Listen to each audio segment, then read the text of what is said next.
The Introvert's Edge podcast was designed to create a dialogue around introversion, to stimulate a discussion around our disadvantages, how we overcome those disadvantages, and what we consider our introvert's edge. Together, we're finally going to confront the stigma around introversion, showing that we're not second-class citizens, we're just different, and we need to embrace that. Hello everyone, and welcome to the Introvert's Edge podcast. I'm ecstatic to welcome my next guest because he is the author of an article that, he wrote a post on this topic on LinkedIn, and it got over 1 million shares, just a ridiculous number of shares and likes and comments, purely because he said silence does not mean incompetence.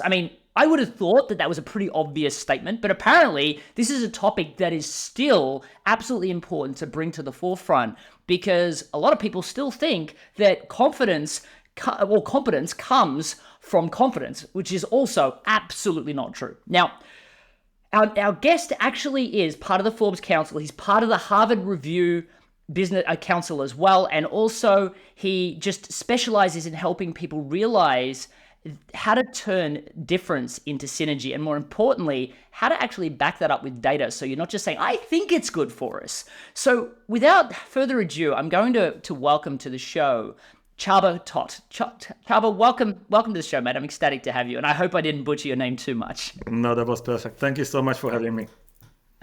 So we were just talking after the show, and I hope people don't mind me if the video watchers looking down at my notes a ton, but I was like, do not butcher his name. And then we got to that point, and I'm like, oh gosh, the dyslexic part of me is popping in. So I want to make sure that people know up front as we go into this podcast that you are not an introvert yourself. You are a true ambivert. And we kind of deep dived into this before the show because I find a lot of people that I first have a dialogue with, they say, oh, I'm extroverted. And then it's not that they are extroverted, it's they were introverted, but their desired state was to become extroverted, which I feel like is the total wrong solution. But they now see themselves as that, which kind of stops introverts believing that they can obtain success. And then there's a lot of people that say they're ambiverted, but they weren't true ambiverts at the beginning. And so I'd love for you, just because your whole background is really studying this concept and understanding it at a really deeper level, for those people that aren't sure if they've become more extroverted, they've become more ambiverted, or they are true introverts, how do you define the difference, and how do you help people understand it? There's nothing wrong with either of those places. It's just your natural personality type. Well, personally, I don't really believe that people can change it, the preferences, that much. It's not like I wake up as an introvert and suddenly I'm extroverted because that's my decision. I don't think that is true. Because our preferences are really stable, but our behavior depends on the context. So this is what we need to understand, that once you take a psychometric assessment and you learn about your preferences, then instead of using that as an excuse, we can actively work on our comfort zone to enhance our behavior and cognitive flexibility. So we just push that comfort zone a little bit more so we learn new skills, because being extroverted means that I gain my energy from interacting with other people. But how do you know that? You can see that in terms of the behavior. People are more animated. They are more talkative. But we can learn those skills. Then, because that is a set of behaviors that we can learn. Is it draining for an introvert? Of course it is. But you can do that. And that is the whole point, that we can learn to push the boundaries. And it's about leveling up. Exactly what you said. We don't have to level up because we don't like something or because we are not good enough. Because often coaches talk about transformation, it's so exciting. Yes, it is for you. But people on the other side hear, oh no, I'm not good enough. That's going to be too much hassle. But nobody likes that. But when you talk about leveling up, that's coming from the gaming industry. Then you play a video game, you learn new skills. At the end, you have to destroy that monster. If you don't, you start over. If you do, you go to the next level. And most people don't do that. They start over. They don't level up because there's always somebody else to blame. So that's why we talk about leveling up, and then we can do that. It's almost like, you can learn how to swim. You can be a really good swimmer, but it doesn't make you a fish. And that's my take on it. It's funny. I remember there's this image that I share on social media from time to time, and it's like this teacher at the table, and the students are an elephant, a monkey, a fish, and they're like, okay, so the test today is we're all going to climb this tree. Now, of course, there are certain people, certain animals that be better or worse, and I think the same comes from an introvert, extrovert, ambivert. There are certain things that each group is definitely better at. I mean, try and get an extrovert to sit in a room and write a book. They find it really difficult because they need their charge time. But talking about, I'm an introvert, but don't worry, I'm an extrovert now. Like, firstly, you're highlighting that there's something wrong about being introverted, which is kind of like saying I don't like the fact that I'm a great listener. It's saying, don't worry, I've learned not to listen now. I've learned not to be more empathetic. And on the flip side, those are skill sets that extroverts can learn, but the desired state isn't to become more introverted. It's to find your way to this more ambiverted space where you feel that your energy isn't depleted as much from networking, but you've learned how to have those those initial social discussions. And from the extroverted side, that you can have those initial social conversations, but you also actually listen to what they say and you respond with empathy and understanding. And I feel that so many people look down their nose at the introverted space that they don't realize that there's huge strengths there. And there's so many people that are introverted that then say, oh, wait, now I'm ambiverted, so I'm not going to advertise that I'm introverted. Or now I'm extroverted because there's something wrong with being introverted. And I know you specialize in, really understanding that, if you like, the cognitive diversity of an organization. Do you find this clouding of understanding really a massive inhibitor to even getting started with trying to lean into everybody's strengths? Yes. And first of all, what you described is really important because we don't change our personality, but we can learn how to flex our behavior. And that's the most important part because nothing is wrong with us. One profile is not better than the other one. The worst one is the rigid one because if something is rigid, it breaks. So it doesn't matter what kind of profile you have. If you're not flexible, if you don't learn how to flex your behavior style and your communication style, then you create a huge mindset gap. And that's exactly what we do, when we can measure it. Because probably you had this feeling when you were talking to someone and you thought, oh my God, that person has no common sense at all. They don't get you. But we never think about the fact that they feel the same way about us, but for a different reason. The level of pain and frustration is the same. The reason is different. And that's exactly our topic. Because once I understand why people do what they do, then it's easier to tolerate it. It's easier to feel empathy, not without it. And that's why we have to focus on technically what we call the uncommon mindset, that you are able to see the same situation from different perspectives so you can make better decisions, and then you can choose to respond instead of just reacting. So it sounds good, but in a corporate environment, it's difficult. Because what happens when two people disagree? That's hard. But that's exactly where the potential lies for success or disaster. And that is the reason why cognitive diversity is the only layer of diversity that has proven benefit in terms of performance. Because it feels horrible, it feels uncomfortable. It's something that most of us need to learn about. It's not natural to me. Definitely it wasn't. I had to learn because most of the world didn't make sense to me. And probably that's why I ended up in this field. That's interesting. One of the things you talk about 3 common reasons why potential is lost in a team. And I want to talk about the other 2 in a minute, but I actually think that I want to start with the best case, worst case scenario. So you've got an organization that then hires a huge diverse team. And I love the fact that we're getting beyond, gender and race and religion, and we're starting to get into the cognitive space, which, is a huge driver of you getting out of groupthink and competitive advantage. And I can't believe that organizations keep trying to blend everybody into that extroverted mold when, truthfully, extroversion is not the key to success. So I think that the problem that I see, though, is that while HR professionals are getting to the point where they're trying to create diverse teams and they understand the advantages of that, they have a workforce that in a lot of ways isn't ready for that. They want to bring everybody back to groupthink. They want to really, drive everybody to speak out loud. And they do see confidence as competence, and the quiet people as the people that aren't contributing, or they just don't seem to understand, or they're just not as motivated. And so we have this kind of tug of war situation, I would say, between organizations that have a more developed HR space where they are trying to lean into that competitive advantage with an organization that hasn't really figured this out yet and how to really, drive success from this. They're not ready for it. And that's actually, it's going to cause retention issues. It's going to cause productivity issues. For those people that are listening, I want you to answer this question. I hope you don't mind me asking two questions at once. But for the people that are in an organization that feel like they could add that kind of cognitive diversity, but their manager isn't allowing for it, what advice would you give them? And then from the other direction, if you're a manager and you feel like you're struggling to really let in those people that have cognitive diversity because you try to drive people the same way, what advice would you give to both of those groups? So of course there is an overlap, and that leads us to the other two invisible forces that we talk about, because cognitive diversity is just the potential. Because it's not automatic, like you said, because you can employ a bunch of people who think and behave differently. Probably they are going to clash. It's going to be a bloodbath.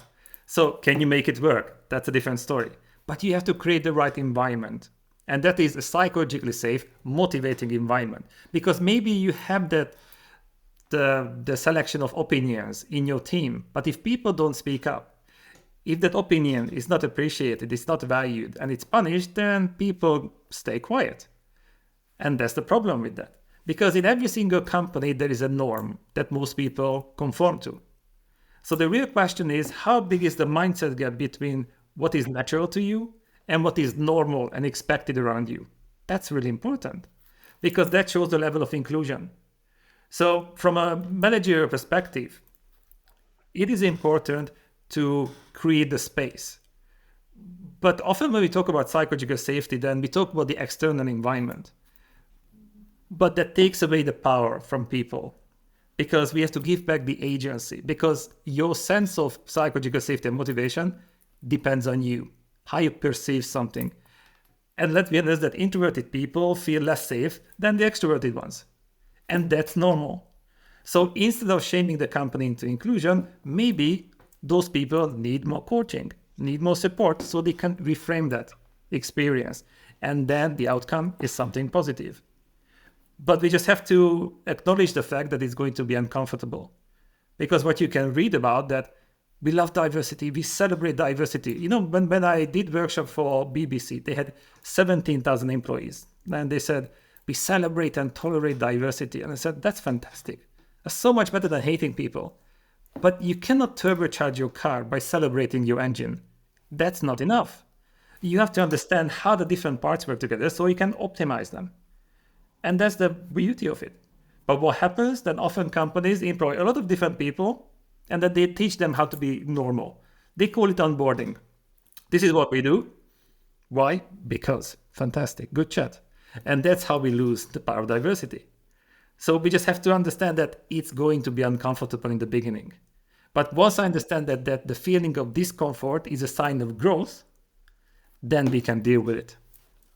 That's interesting. I actually had an almost allergic reaction to that statement that you said. We celebrate and tolerate diverse people, because celebrate, I understand. Tolerate is a terrifying word. It's almost like the culture is saying, we'll tolerate you until we can bring you into the fold of who we now are and bring you into groupthink, which is almost a lack of understanding of, the benefits of diverse thinking. And it gets me thinking about personality tests, because when I think about a personality test, when you have somebody of a different gender, a different skin color, it's not easy to hide that on your application. But a lot of organizations now do personality tests for, when they're hiring staff to see whether they're going to be a great culture fit. And the first thing that comes up if I was an introvert, especially if I was applying for a sales role, but if any role really, if I was looking for a leadership role, a lot of organizations could probably still punish me or consider me not a fit for their organization if I don't tick that extroverted confidence box. Do you find, because one of the things that I love about your body of work is that you really focus on data, and if you can't measure it, then it's just a guess. And yet, from a lot of the data that I'm assuming that a lot of these people in HR that are making hiring decisions, that data can in a lot of ways be manipulated. I mean, I can even think, and I haven't worked for an organization since I was 19, but I would imagine that if I was trying to apply for a job and I wanted to be in leadership, I wouldn't take the risk of answering a question that could perhaps trigger the introversion part of that psychological test. Do you find people manipulating their answers because there isn't that psychological safety, even from a point of answering the test questions? Yes, and I also wrote an article about this, and the title was something like psychometric discrimination, and that was exactly the topic. That I think people need to lie because companies use these assessments in the wrong way. Because these psychometric assessments do not measure skills and competency. They measure preferences, and it's not the same thing. And that's the problem. If you don't fit the profile, you cannot get this job. I mean, that is just insane. That has nothing to do with science. That's unbelievably biased, backed up with data. Because, they can see a number, they can see a report, so it looks scientific. But if you don't know how to use it, then the outcome is going to be negative. That's the problem with that. So in that case, yes, you're right. It's interesting because when I talk to people about, but I just prefer to hire extroverts because they're so much more natural at getting into sales.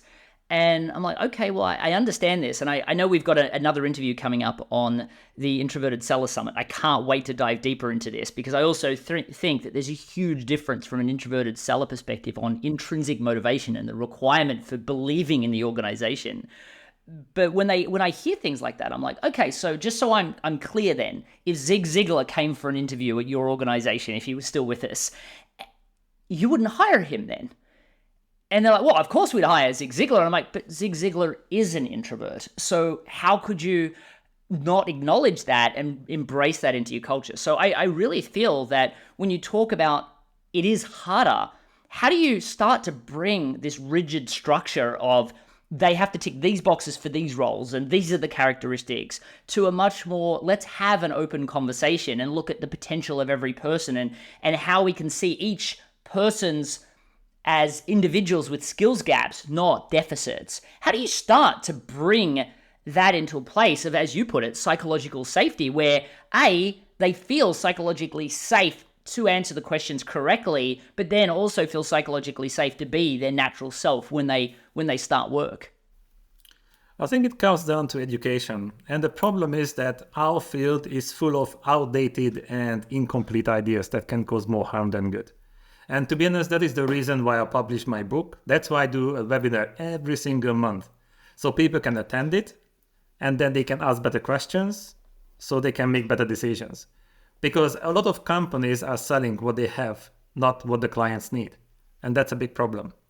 So we have to focus on that definitely. Because most people don't do anything until it hurts enough. So, even that HR people probably have a good intention and they think they are doing the right thing. Because they heard something so many times that they believe it. It's just not true. So it comes down to education. So once they understand that this is about the preferences, and then based on those preferences, we can expand the comfort zone and we can focus on the skills, then it makes sense because they cannot be rigid. That's the whole point. Because how many times I heard that we love diversity? Yes, you do, but your brain doesn't. Because it means unpredictability. The brain doesn't like that. That hates it. So if I know that that is the starting point, I also know what to do about it. Because the more I understand myself, the more I understand other people who think and behave differently, the more inclusion I can create. Because the more predictable and familiar those people become. And that's the reason why we have to learn about what do introverted people need and what about the extroverts. Because they don't do those things because they want to be annoying on both sides of the spectrum. They don't do that. These are preferences. They are not optional. They need it. And yes, you can go against your values and needs, but for how long and at what cost? So it makes much more sense to walk every day a little bit so you don't have to run tomorrow. And that's exactly our topic. So instead of using it as an excuse, let's work on it so it becomes more flexible. But a lot of people don't know about this topic. And that's why I'm so happy that we can talk about this, because there are a lot of popular ideas that are just not true.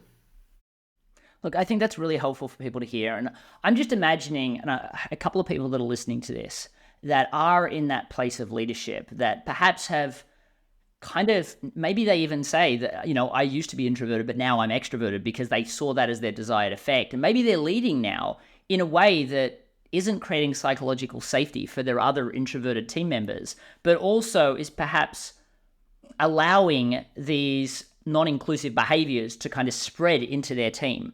And then I'm also imagining these big extroverts that have teams. Maybe they're listening to this, and I get a lot of listeners like this that are trying to create a place for introverts in their organization. They just have no idea how to do it. Maybe they've been tolerating this behavior because they're like, I'm trying to help these people, but I obviously have to pander to these strong personalities. For those people that feel that they haven't been creating that place of psychological safety for their team, what advice would you give them to start that process? Would it be an open dialogue with their team about the fact that they've not been doing this and they want to do it, or that there's nothing wrong with introversion or extroversion? Or, what steps would you suggest they follow to start to unwind this kind of uncomfortable situation they've created for themselves and their team? So we have a 4-step process to do that. First, we have to measure it. And this is when they take the assessment, so we know exactly who's in the team. We know the psychological safety, the motivation, cognitive diversity. We're not guessing, we are measuring. And then step 2, visualize it. Discuss the result with the team. Because let's be honest, it's really difficult to talk about something you're not aware of. Often coaches say that, just reflect on it. But it doesn't matter how much you reflect on how to say good night in Chinese if you don't speak Chinese. It doesn't matter. So we have to give people the vocabulary and a frame of reference so they can discuss it. So we can create meaningful conversations driven by data. Nothing can replace that. And then step 3, now we can adjust the root causes. Because often the biggest distance between two people is misunderstanding. And we can reveal a lot of things during these conversations. And then step 4 is when you can grow. We co-create the next steps. Without it, it's very difficult because often people rely on common sense and good intention, but it can backfire because statistically, at least half of the world is very different from you. They are very different in terms of how they deal with conflicts, how they gain their energy. Very different, but equally different. But once I understand that, it's easier. Now the problem is that the values are binary. If something is good, then bad exists as well. So that's why we put everything on a sliding scale, because life is not binary. Life is not black and white. You can put everything on a sliding scale. And that is the real question. How big is the mindset gap between you and me, you and your team, you and your country? Because it depends. Your personality determines how you want to behave, but your environment determines how you have to behave. And if that gap is too big, it can be draining. And instead of just copying and mirroring other people's behavior, once I understand what they need, what they want to avoid, and how we can build trust, because that can be very different from our best practice, then we can make it happen. But this is something that we need to learn. At least most people. I wasn't that lucky. I think that's really helpful for people to hear. And if you're in an organization, if you're in an organization that is doing a lot of these tests, that's great. As long as you're anchoring that there's nothing wrong with whatever score you get or whatever result you get. Everyone has strengths and weaknesses, and empower people before they do those tests. If you're in an organization that doesn't have these tests as part of the organization, there are lots of free tests. Of course, there's some paid ones which offer a lot more detail and a lot more value, but there are some free tests to at least start the dialogue about who everybody is, and not what strengths and weaknesses people have, but what strengths and skills gaps people have, to be able to start repairing the relationships you have with your team, and then starting to provide increased value to each member in the way that they need it. And I think that's what's so powerful. And I can't wait to interview you on the Introverted Seller Summit. And for those people that haven't registered yet, it's on October 9th, and you can go to the introvertedsellersummit.com. And I can't wait to really dive deeper into the sales specific world, because I think that if you're thinking about a group that doesn't embrace their introverted people, that is the sales departments usually, because everybody knows introverts can't sell, except for the fact that many of the best ones happen to be introverted. So I can't wait to start to look at that. But for those people that are experiencing you and your content for the first time, what's the first resource that you would suggest people go to really learn how to create or I guess leverage this cultural and cognitive diversity inside their organizations? The best way is probably connecting on LinkedIn, because I do a lot of updates and that's where I post all the articles. Maybe The Uncommon Sense in Unusual Times, my book, which comes with £500 worth of resources that includes assessment, and it's like an interactive book. You can read a chapter and then there's an online program so you can experience it, because learning is experiential. So we have to practice what we preach. And at the end, there's also a certificate. So to me, that's an investment in the better future. And probably that will be the starting point.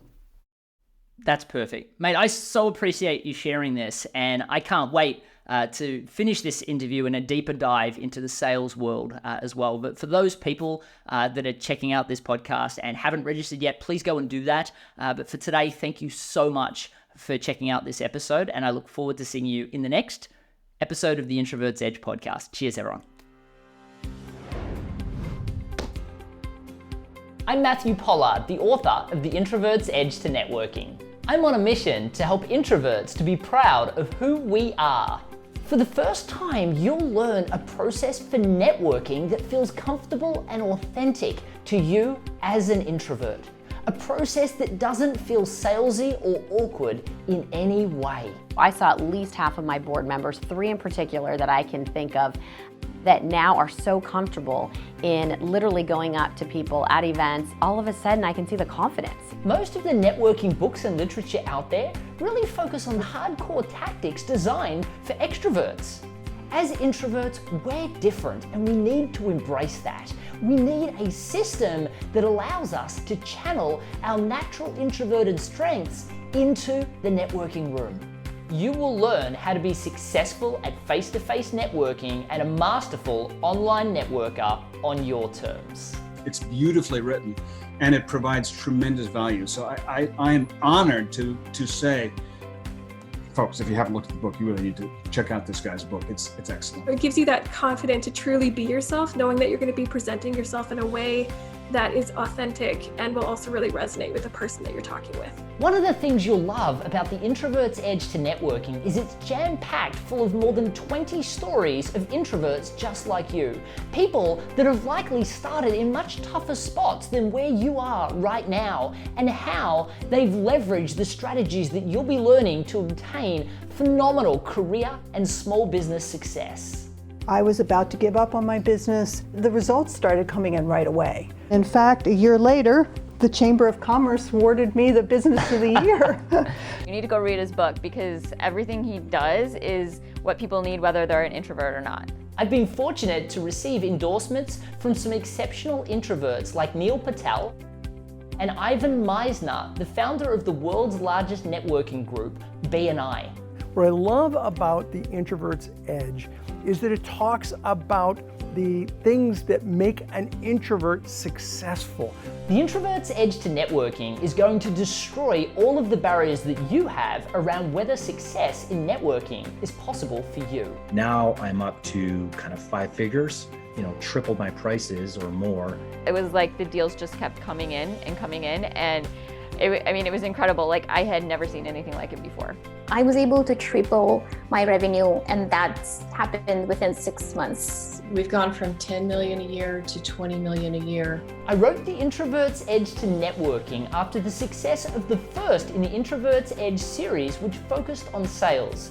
I decided that it was just as important, perhaps even more so, that we had a networking book that was designed to help us as introverts dominate in the networking room and in online networking, that was specifically written for us.